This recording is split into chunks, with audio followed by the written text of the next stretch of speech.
Dans l'arrière-pays varois, les gendarmes de Saint-Maximin-la-Sainte-Baume le savent bien. Lorsqu'une affaire commence, il faut s'attendre à tout. Au pire, on double, hein. Allez, j'y vais moi. Ce jour-là, c'est Francis, 34 ans, qui va en faire l'expérience. Arrivé à la brigade il y a 3 ans, cet officier de police judiciaire est un homme d'action. Il a passé plusieurs années dans un groupe d'intervention. Oui, bonjour, la gendarmerie de Saint-Maximin. Je vous appelle concernant les 2 gardes à vue. Alors que sa journée se termine, il est appelé en urgence à l'accueil. Bonsoir. Ce couple, qui habite la région, vient porter plainte. Vas-y, rentrez. Âgé d'une quarantaine d'années, l'homme et sa compagne sont traumatisés après une très mauvaise rencontre sur la route. Dans le village, on roulait à allure très lente. Il y avait une voiture qui avançait pas devant, qui s'est emportée un peu sur la gauche. Et je l'ai vu, lui, vouloir me doubler. Ça faisait un moment qu'il était derrière, un peu chaud. Et moi, je me suis décalé pour pas qu'il double, pour pas qu'il cartonne.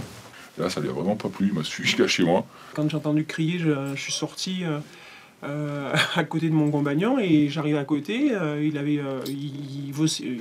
criait et puis il a sorti son flingue. Il nous a pointé. Un homme armé qui se promène dans le secteur et menacerait les habitants pour un oui ou pour un non. Francis doit intervenir rapidement. Les victimes sont terrorisées. Comme il est revenu après sur le lieu de domicile des victimes, on voudrait l'interpeller, placer en garde à vue dès ce soir.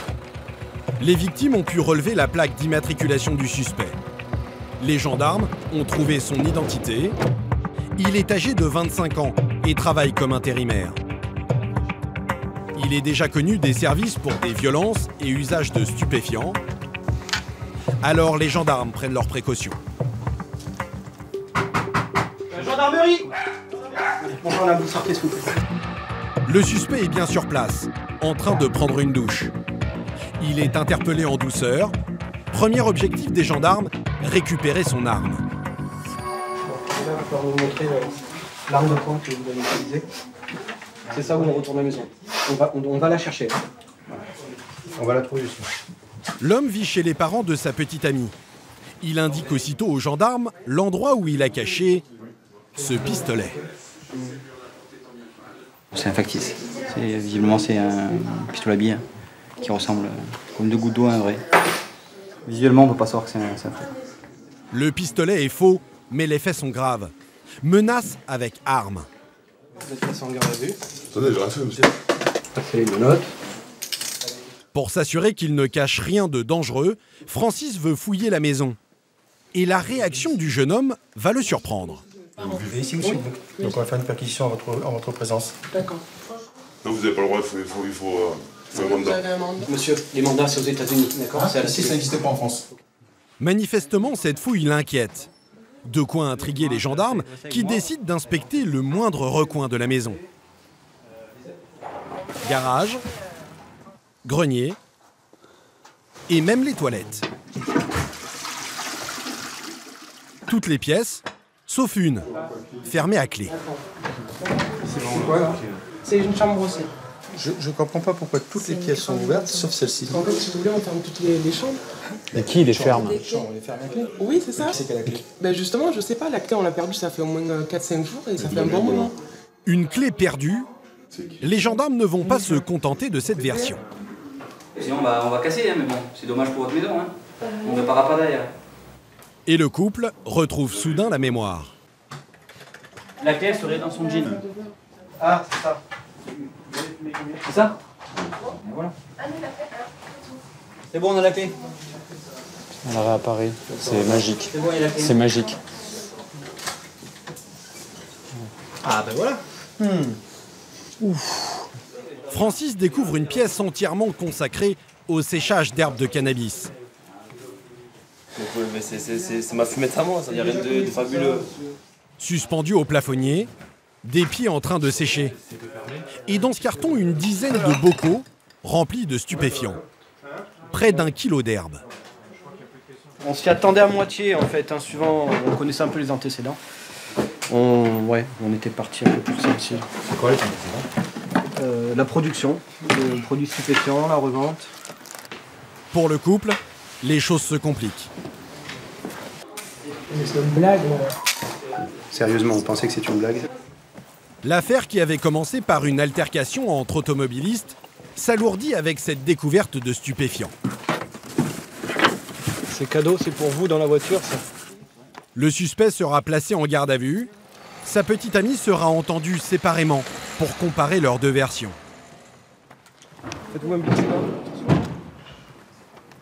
À ce stade, pour Francis, difficile de dire s'il s'agit d'un trafic, passible de 5 ans de prison et 75 000 € d'amende, ou seulement d'usage de stupéfiants, puni d'1 an de prison et 3 750 € d'amende. Ces 2 gros fumeurs, apparemment, ils disaient qu'ils avaient fait la récolte pour l'hiver. Mais bon, c'est dur à dire, c'est dur à dire. Ça peut être de très gros fumeurs qui ont pris pour tout l'hiver, et à ce moment-là, non, ça pourrait correspondre. Sur décision du procureur, la jeune femme sera relâchée. Son compagnon, lui, reconnaîtra avoir menacé le couple. Il écopera de 6 mois de prison ferme. Le tribunal ne retiendra pas le trafic de stupéfiants, mais ajoutera une obligation de soins pour lutter contre sa dépendance au cannabis. Ça a tout l'air d'un paradis sur terre. L'arrière-pays varois, avec ses petits villages, ses jolies maisons et ses chaleureux marchés provençaux. La vie y est douce et agréable, du moins en apparence. Car l'envers de la carte postale est beaucoup moins paisible. Ici, juste au-dessus de Marseille et Toulon, les gendarmes de Saint-Maximin-la-Sainte-Baume sont chaque jour en alerte. Cambriolage. Vous avez des bijoux de valeur, monsieur? Oui, des montres, des colliers, des alliances, des bagues. Agression ou violence familiale. Il lui a dit « Puisque tu défends ta pute de merde, t'as plus de père !» Le quotidien de ces 60 gendarmes varois est loin d'être de tout repos. Mets-toi au sol! Au sol! Au sol! D'autant que ces militaires doivent aussi faire la loi sur de grands axes routiers. Comme l'autoroute A8, l'une des plus fréquentées de France, 70 000 véhicules par jour. Pour traquer les délinquants de la route, un peloton motorisé multiplie les patrouilles. Excès de vitesse, comportements inconscients et même des affaires de mœurs. Cette personne se masturbe ouvertement devant tout le monde. Pendant plusieurs semaines, nous avons suivi ces hommes et ces femmes de terrain. C'est quoi? Ils vont tous se faire enculer. Jérémy est officier de police judiciaire. Bonsoir, monsieur. Bonsoir, monsieur. À 29 ans, il est sur les traces d'une équipe de cambrioleurs particulièrement active. Là, vu comment la maison est fouillée, ils cherchent des bijoux. Mylène, 28 ans, était cadre supérieur dans les assurances avant de s'engager dans la gendarmerie. Chaque jour, elle doit réagir en urgence pour éviter des drames. Là-bas, elle part. Non, non, c'est une ancienne IMAT. Ah, la 407. Ah, il est là, sa 407. Elle est là. Là, là, là.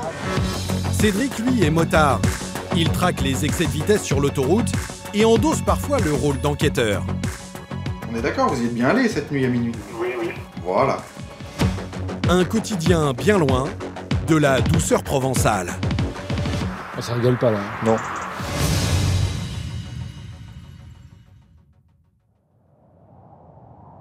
Le plus difficile pour les gendarmes d'une petite commune comme Saint-Maximin, c'est d'arriver à repérer les affaires urgentes, celles qu'il faut régler en priorité parce qu'elles peuvent dégénérer. Ce matin-là, c'est Mylène, 28 ans, qui est de permanence à l'accueil. Allô? Oui, ne quitte pas, je te passe le gradé de permanence. Mylène travaillait dans les assurances il y a encore 3 ans. Elle a décidé de changer de vie. Elle voulait servir et protéger la population. Bonjour madame. Et elle est servie. À peine la grille ouverte, un défilé incessant commence. Je vous laisse patienter, je m'occupe de vous dans 2 minutes. Hein.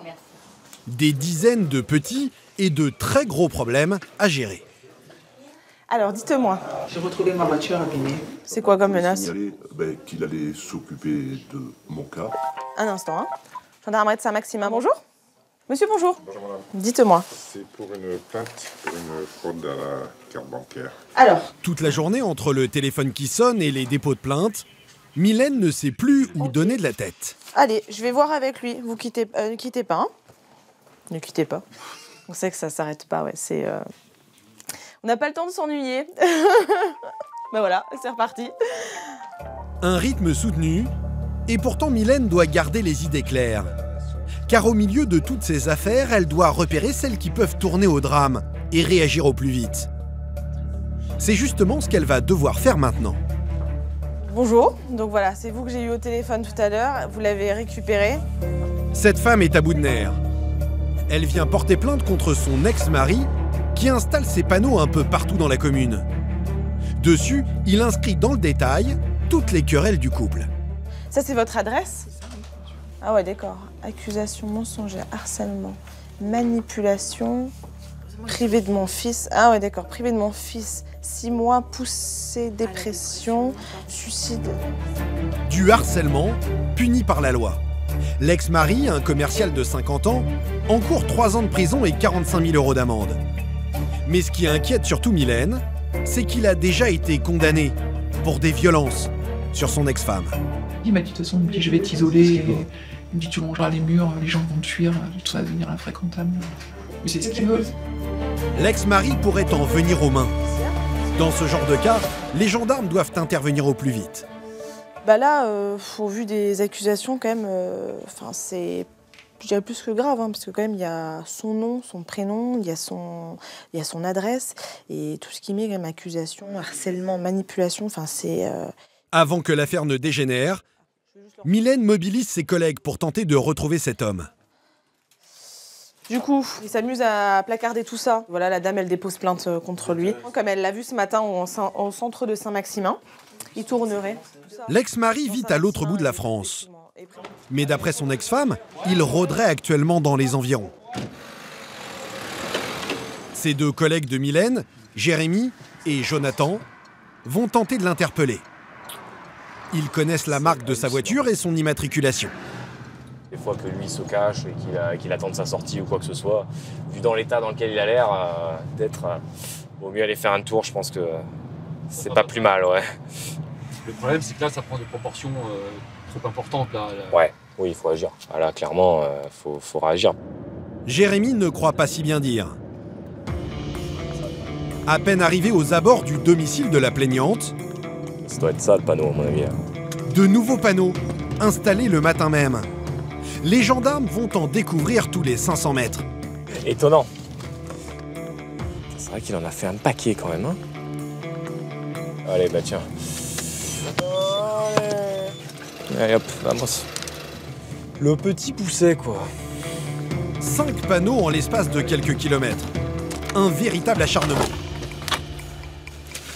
S'il faut, il en rajoute à fur et à mesure. Mais ouais, mais c'est ça. Hein. En fait, s'il faut, là, on lui court derrière. Hein. Mais après avoir patrouillé dans tout le quartier en suivant les panneaux, Jérémy et Jonathan ne parviennent pas à localiser l'ex-mari. Alors tous les gendarmes disponibles s'y mettent, y compris Mylène, qui a quitté l'accueil. 407. C'est une 407. Regarde. Ah ouais, je n'arrive pas à voir l'immatriculation. Là-bas, elle part. Non, c'est une ancienne IMAT. L'affaire va mobiliser les gendarmes une journée entière. Et finalement... Ah, la 407. Ah, il est là, sa 407. Elle est là. Là. Ah, d'accord. Elle est garée. L'homme vient d'être interpellé par une patrouille juste à côté de l'école de son fils. Et devant Mylène, il donne une toute autre version de l'histoire. La victime, ce serait lui. Elle fait passer pour un voyou. Elle a dit que j'avais voulu tuer mon fils. Pendant 5 ans, elle m'a détruit. Elle m'a détruit. Psychologiquement. Si on était en taule, j'ai rencontré. Dès que je sors, je reviens ici, je fais grave de la faim. Justice sera faite. C'est hors de question que j'accepte ça.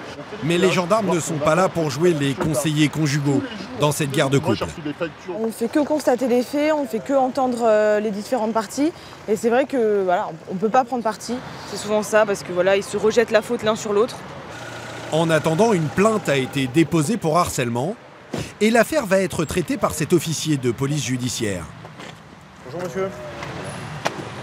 Monsieur, s'il vous plaît. Oui. C'est vous qui avez mis les panneaux. Vous avez écouté pour ces raisons, donc pour le harcèlement et pour les diffamations envers votre époux, je vais vous passer à mon avis. D'accord, c'est pas une diffamation. Non, peut-être, mais il faudra en répondre.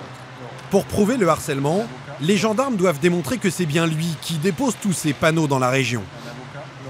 Et ça ne va pas être très long. faire une perquisition dans votre automobile. Bon, je ne mets pas les menottes, monsieur, mais enfin, je vous convie. Voilà. Vous pouvez m'ouvrir, s'il vous plaît? L'homme s'apprêtait manifestement à repartir en campagne contre sa femme. Le harcèlement est constitué, quoi, l'infraction est là, et qui plus est, les diffamations, vous avez bien vu là dans la perquisition, les panneaux, il en sème un petit peu partout, donc au-delà du fait qu'il veuille faire grève de la faim, ce qui n'est pas interdit, malheureusement, il est injurieux envers son ex-épouse, et puis il porte préjudice à cette femme.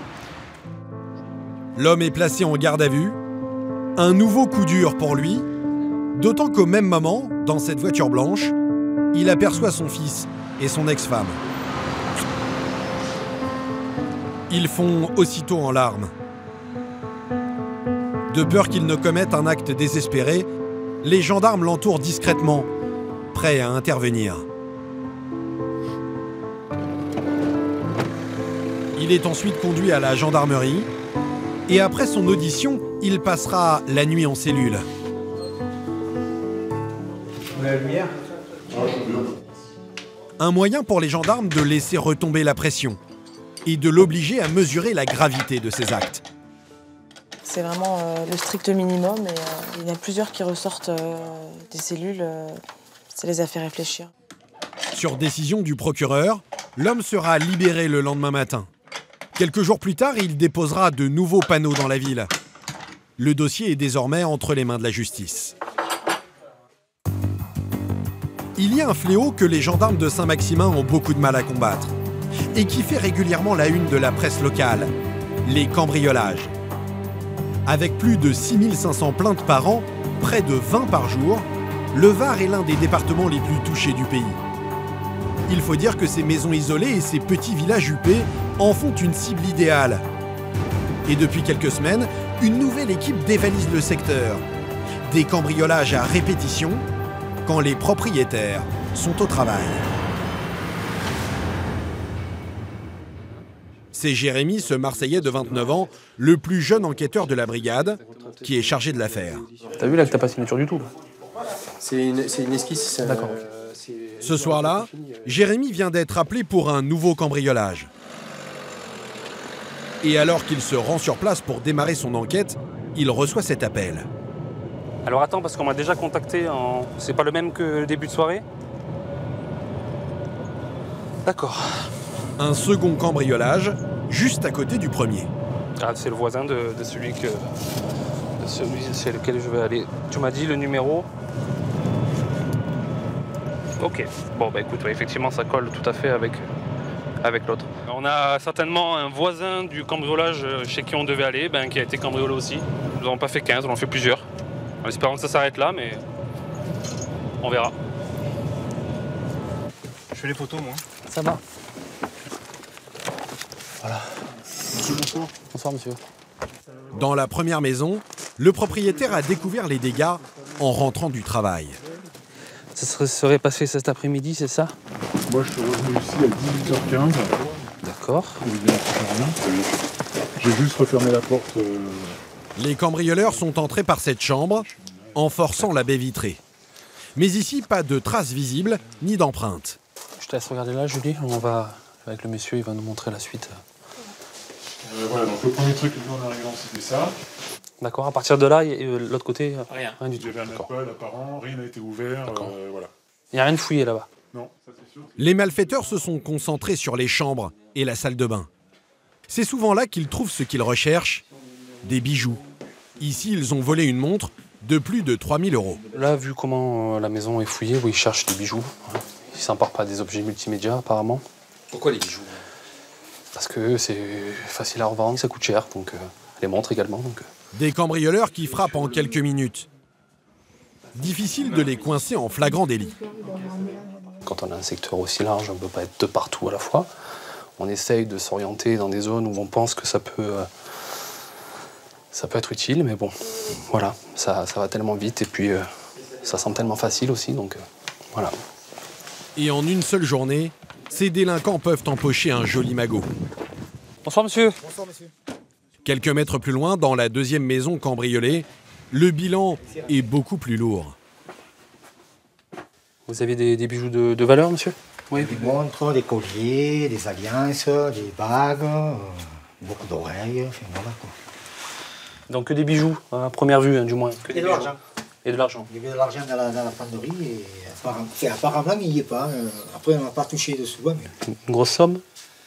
Dans les 1000 € quoi. D'accord. Pour ces retraités, ce sont les économies de plusieurs mois qui viennent de s'envoler et les souvenirs de toute une vie. On ressent une grosse angoisse. Une grosse angoisse. Savoir ce qui s'est passé, comment, est-ce qu'ils vont revenir, est-ce que, voilà, qu'est-ce qu'ils nous ont pris, parce qu'il y a beaucoup de biens qui...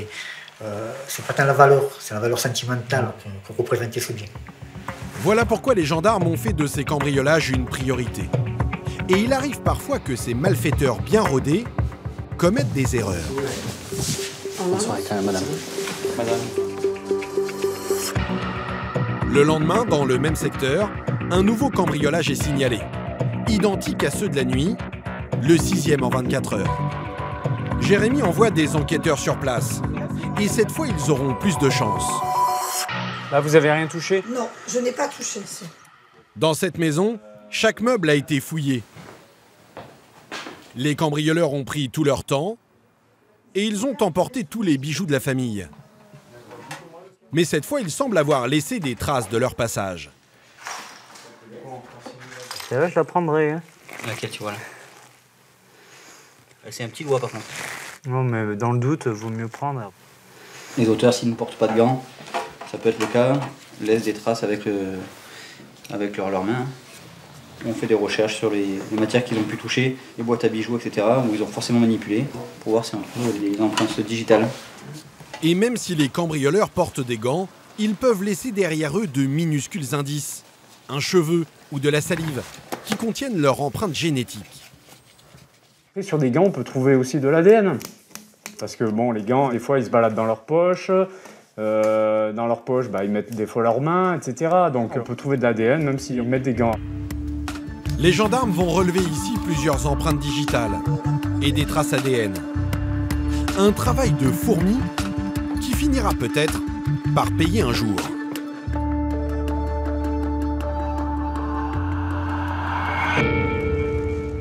Ce matin-là, à quelques kilomètres de Saint-Maximin-la-Sainte-Baume, une importante interpellation se prépare. Okay, on va passer par là pour atterrir ici, tu vois. Mais le souci, c'est que là, il y a un séjour et là, il y a un séjour. Jérémy est accompagné de Mohamed, un gendarme du GELAC, le groupe spécialisé dans les cambriolages. Grâce à de l'ADN prélevé dans une autre affaire, il a identifié un suspect. On va chercher un individu qui a commis un cambriolage et donc il y a eu l'ADN de l'individu qu'on va chercher à 2 endroits. Jérémy espère que ces traces ADN vont porter un coup à ces vols à répétition dans la région. Dès qu'on le tape, c'est dans notre top action. Vous resserrez le bouclage pour éviter qu'il y ait des fuites au niveau des fenêtres qui donnent sur l'arrière de la maison. Ouais, ça marche. Le suspect, âgé d'une vingtaine d'années, est déjà connu pour vol avec violence et recel. Voilà pourquoi les gendarmes de Saint-Maximin ont appelé en renfort cette unité, spécialisée dans les interpellations à risque. Jérémy se poste à l'arrière du bâtiment pour le cueillir en cas de fuite.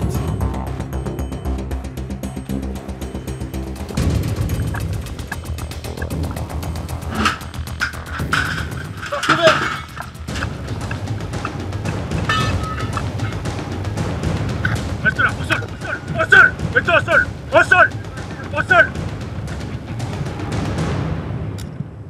Ok, target interpellé.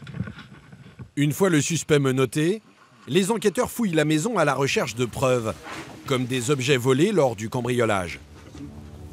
On va faire la perquisition. Seulement voilà, dans ce genre d'affaires, les suspects savent bien qu'il ne faut rien garder de compromettant chez eux. La perquisition ne donne rien, mais les traces ADN suffisent à impliquer le jeune homme qui va devoir s'expliquer. C'est un sentiment un petit peu d'aller au bout des choses, quoi. Quand effectivement toute l'année on travaille sur les cambriolages et de pouvoir en résoudre, c'est plaisant, effectivement. Ces empreintes et ces traces ADN sont un atout essentiel pour les gendarmes. Dans les affaires de cambriolage, il est souvent difficile de trouver des preuves. En général, ce qu'ils volent, c'est des produits comme des bijoux, des objets multimédia qui sont revendus immédiatement derrière. Donc vous imaginez bien que c'est même pas la peine d'essayer de retrouver les objets, quoi. Au cours de sa garde à vue, le suspect reconnaîtra le recel d'objets volés, mais il niera avoir commis le moindre cambriolage. L'affaire n'a pas encore été jugée. L'enquête est toujours en cours pour tenter de retrouver un complice.